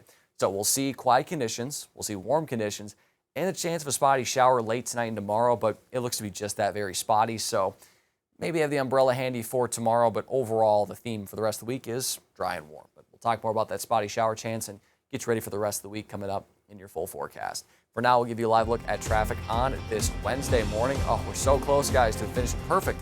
Here's a live look along I-49 at Elm Springs, and again, usual rush hour traffic.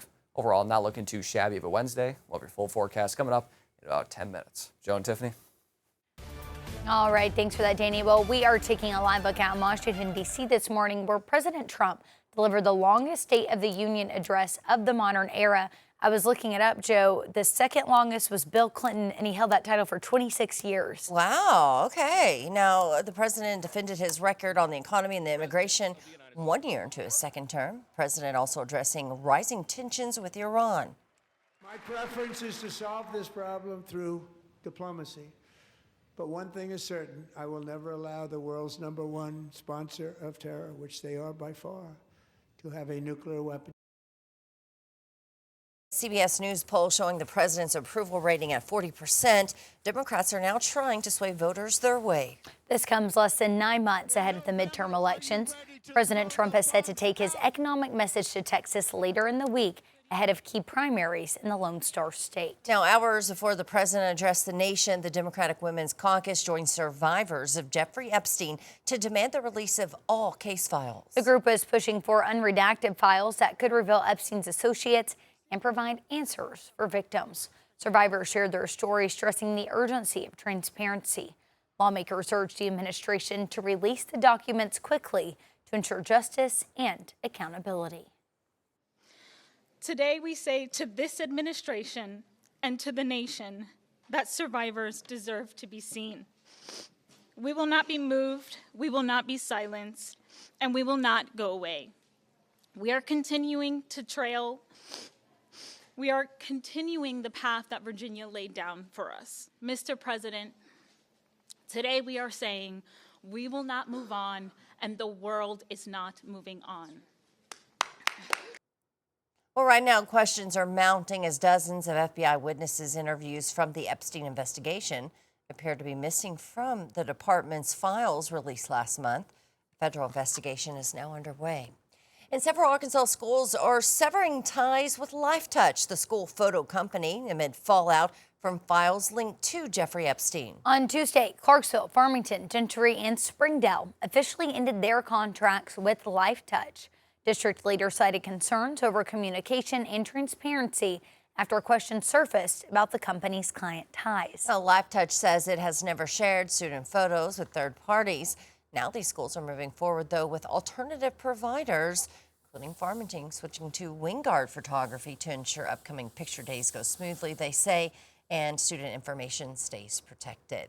Well, new developments in the search for Nancy Guthrie. Authorities are now saying that DNA collected in her home may not be enough. This comes amid new uncertainty about the surveillance images captured outside of the home. CBS's Jared Hill has more. We are blowing on the embers of hope. Enduring hope from Savannah Guthrie in an emotional Instagram post Tuesday. With the search for her mother Nancy now on day 25, the Today Show co-host also acknowledging for the first time publicly. She may be lost. She may already be gone. Outside Guthrie's home in Tucson, Arizona, a new sign reaching out to her possible abductor, begging they do the right thing. As over the weekend, neighbors began to look for the missing 84-year-old on their own. We're searchers, we're not investigators. We're not trying to impede with Pima County Sheriffs or anything that's going on. We're just searching. Some investigative leads seem to have begun to run cold. Sources close to the investigation tell CBS News that DNA recovered at Guthrie's home may not yield a usable profile of the suspect, one calling it low level. The Sheriff's Department sent the DNA to a private lab in Florida instead of handing it over to the FBI. The lab still analyzing the usefulness of the samples, according to the Sheriff's Department. It's also unclear whether this image and doorbell cam video of the suspect was captured hours or days before she went missing. We need to know where she is. The Guthries are now offering a family reward, up to $1 million for information leading to the recovery of their mother. Someone out there knows something that can bring her home. Investigators say the key to solving the case may come down to a single tip.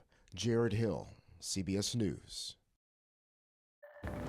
Well, over the past month, Claire here has been highlighting some pretty impactful organizations in our area. At Claire, today will be your last Black History Month spotlight of February. So what do you have in store for us? Yeah, well, I'm really looking forward to this story. I'll be telling you more about an organization that just celebrated their 30-year anniversary in our area. The Northwest Arkansas Martin Luther King Jr. Council works to spread the legacy of Dr. King all across our region. I'll share more about their mission right after the break. All right, thanks for that, Claire. Can't wait to hear more about it. Taking a live look out in Fort Smith. Stay with us. We'll be right back.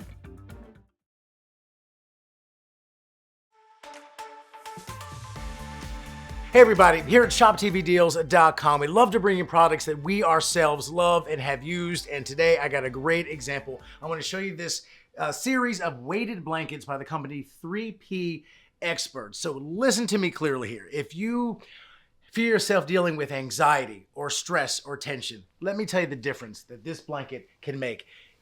The weight is spread evenly throughout the entire blanket, which means it's even on your entire body. It almost feels like someone's giving you a hug. So you feel instantly less tension, less anxiety. It can help with all of those issues, whether you're using it on the bed, right here on a couch like this one, or in your favorite chair. There's a sense of calm that this thing really gives you. And for the lighter weights of the blanket, even good for travel. If you travel with a certain level of anxiety, great to bring on the plane. So these weighted blankets come in the 4 colors that you see right here and in 4 different weights, 5, 7, 10, or 15 pounds. Pick what works for you. And again, incredibly comfortable here. A soft material, also machine washable, breathable, so you can use this thing in the summer, of course, as well as in the winter. So not only do we have just incredible comfort here and stress reduction, which feels so nice, we also have a great deal for you as well. You get all these blankets for up to 59% off. So that is a really, really good deal there. Check us out at the QR code or at ShopTVDeals.com.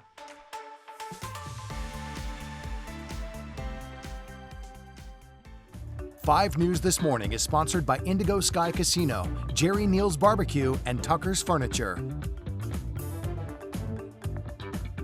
Fridays from 6 p.m. to 10 p.m. Play for your chance to win up to $10,000 cash. IndigoSkyCasino.com for promotional details. Highway 60 west of Seneca, Missouri.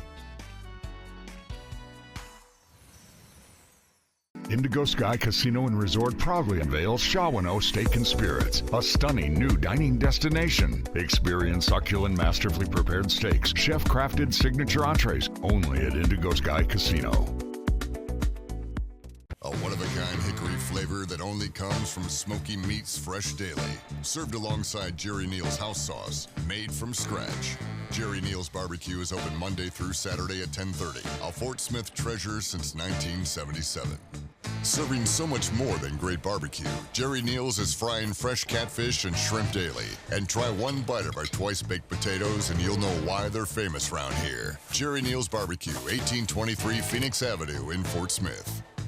One more chance. Tucker's President's Day sale is extended. Update your appliances in presidential fashion, plus no interest for 18 months. Feel the freedom to transform your kitchen and home with sleek, modern refrigerators and ranges, washer-dryer pairs, freezers, and more. These are savings you don't see every day, and when they're gone, they're gone. Don't miss this celebration filled with historic savings, plus no interest for 18 months. The President's Day sale, extended at Tucker's Furniture and Appliance. When it's appliance time, it's Tucker time.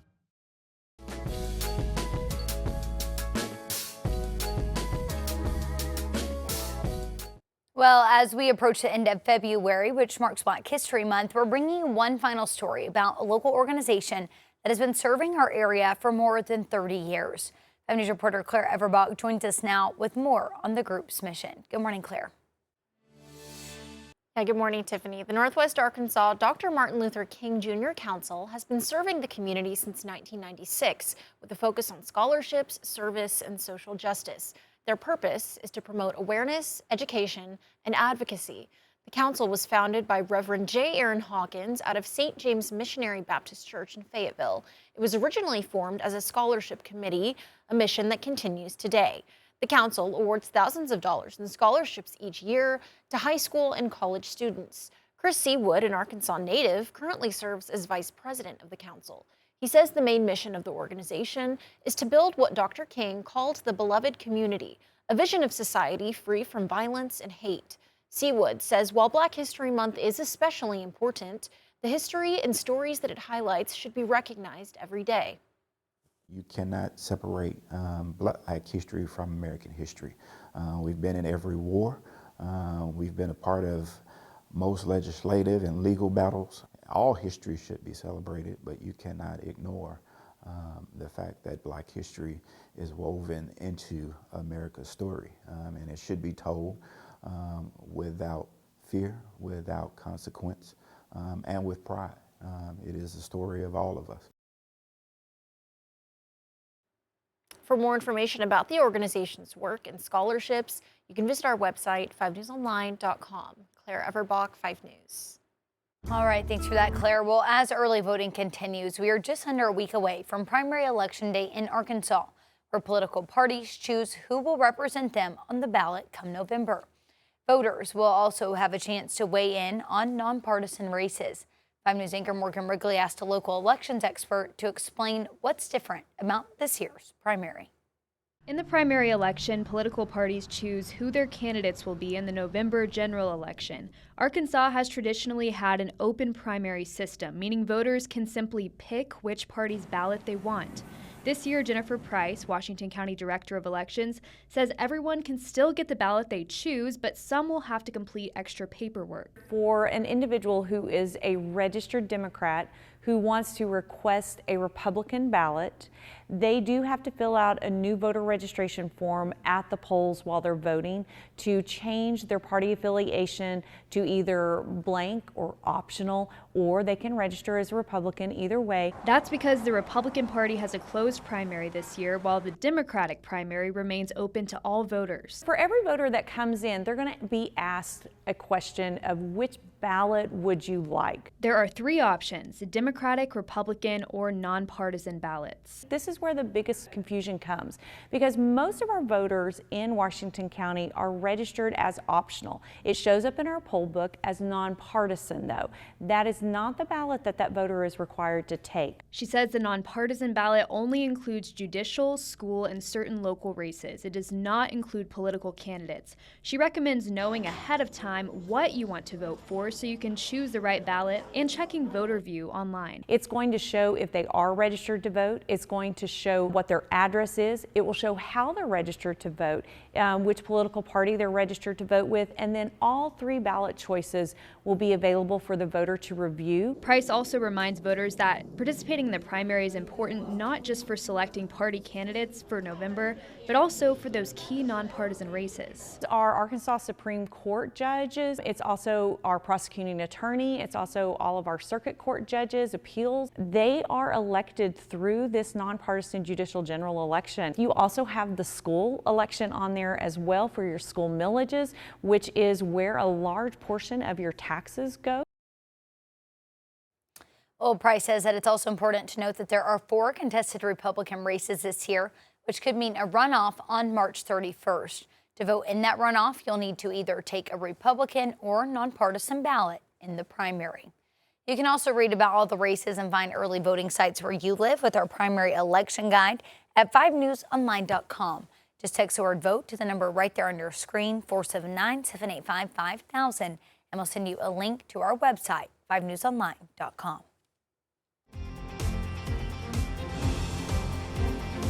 Take a live look at traffic on this Wednesday morning. Take a live look along I-540 at the Arkansas-Oklahoma border. Noticing a little bit of sunshine peeking through here. We're going to see peaks of sun here and there. It's not going to be a fully sunny day.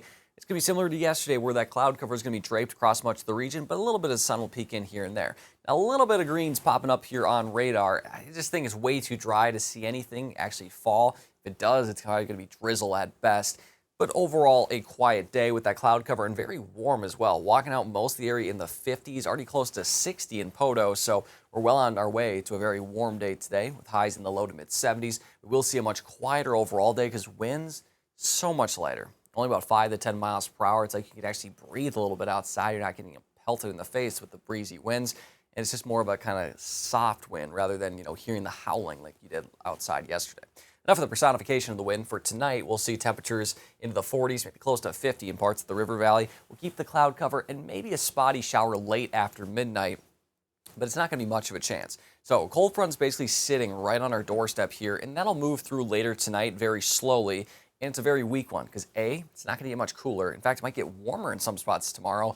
And B, it's not going to bring a very strong wind. And C, it's not going to bring a whole lot of energy behind it. That's what we'd be looking at right there in the northern plains. But if I take out the front and just the writing, just to kind of show you that, look how spotty this is. It's just not a whole lot to work with, and that's going to be the case for us tonight. It's going to be spotty with maybe just a little bit of light rain, and that's about it.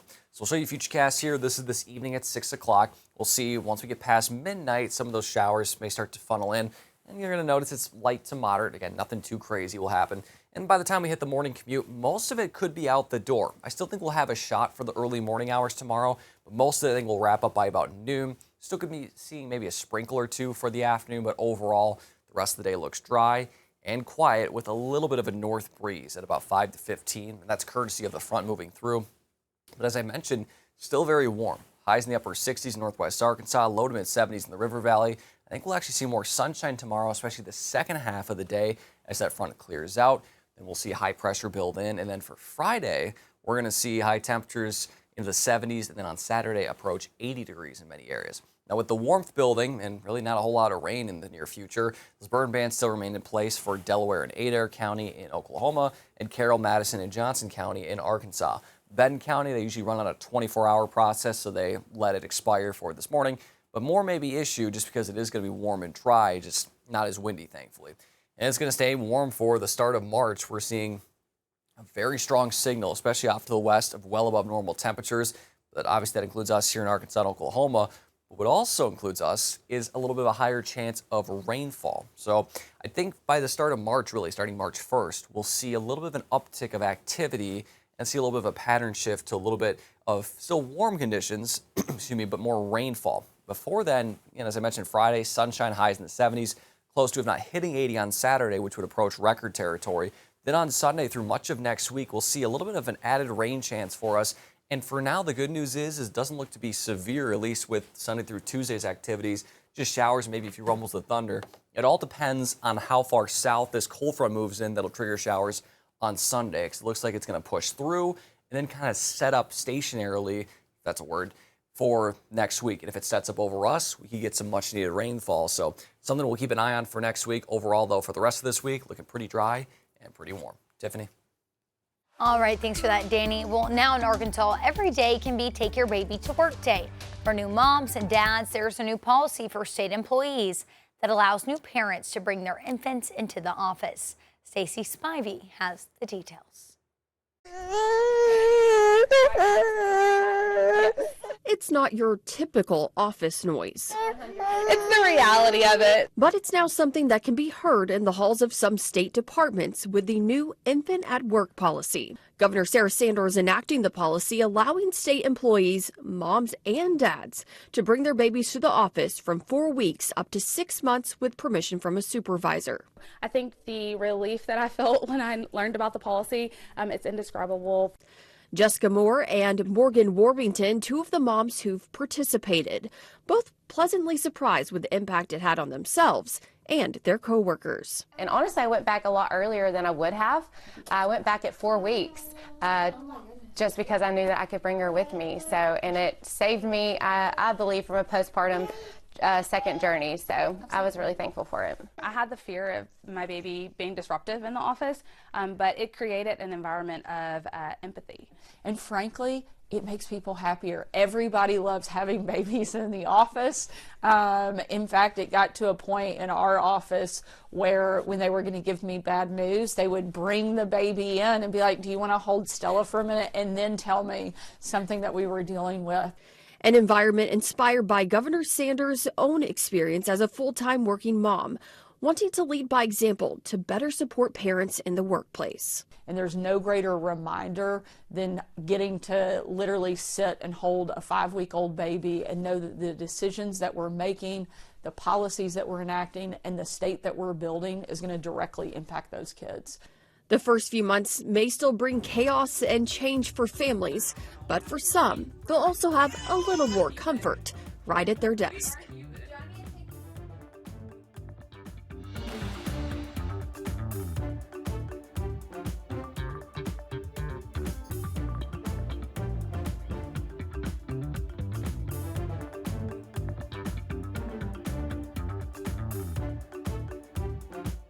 Five News This Morning is sponsored by Indigo Sky Casino, Jerry Neal's Barbecue, and Tucker's Furniture. Fridays from 6 p.m. to 10 p.m., play for your chance to win up to $10,000 cash. IndigoSkyCasino.com for promotional details. Highway 60 west of Seneca, Missouri. Indigo Sky Casino and Resort proudly unveils Shawano Steak and Spirits, a stunning new dining destination. Experience succulent, masterfully prepared steaks, chef-crafted signature entrees, only at Indigo Sky Casino.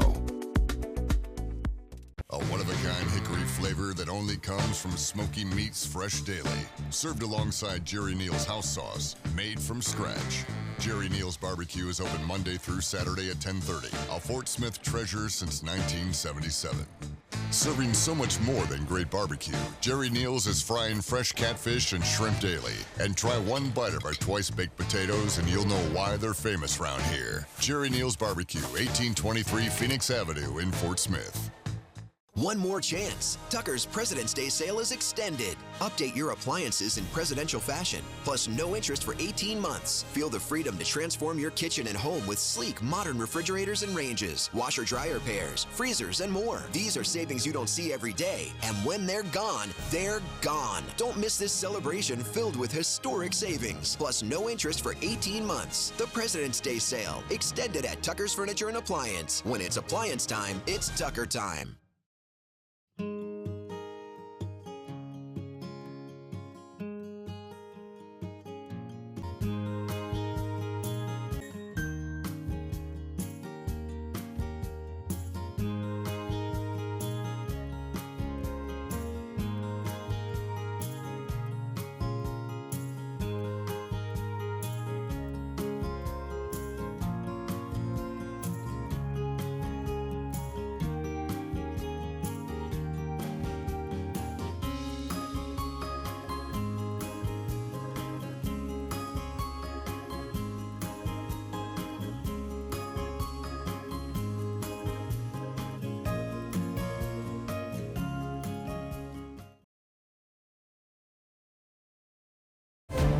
This is 5 News.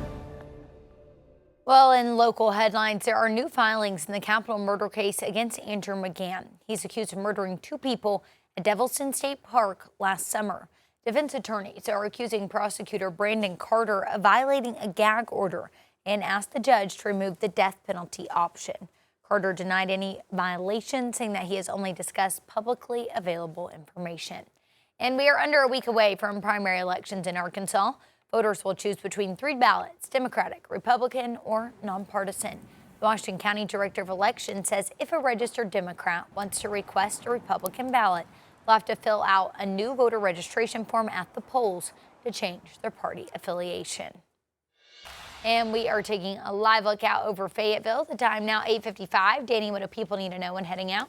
Well, a couple of things. One, it's going to be another mild day today, even milder than it was in this point yesterday, so you won't really need many layers. You can see temperatures across the board already in the 50s, close to 60 in Poto and Fayetteville. The second thing, and the most important thing, is that it's going to be much less windy. Those winds are not going to blow you off your feet. You're going to be able to stand firm, have that hair looking good. It's all going our way for today.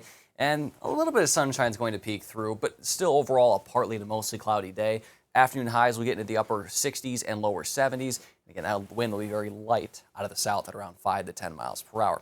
For tonight, low temperatures dropping down very mild, or staying very mild in the upper 40s to about 50s. Mostly cloudy skies, and maybe a very spotty shower chance late tonight after midnight into early tomorrow, because we'll have the system setting up that you can see behind it a little bit of some activity. Now, it's not going to be snow because we're not going to be nearly cold enough for that. We're going to be in the 40s. But you notice that it's very light and very spotty. That's going to be the nature of things for us come later tonight into tomorrow. So we'll show you that here on Futurecast.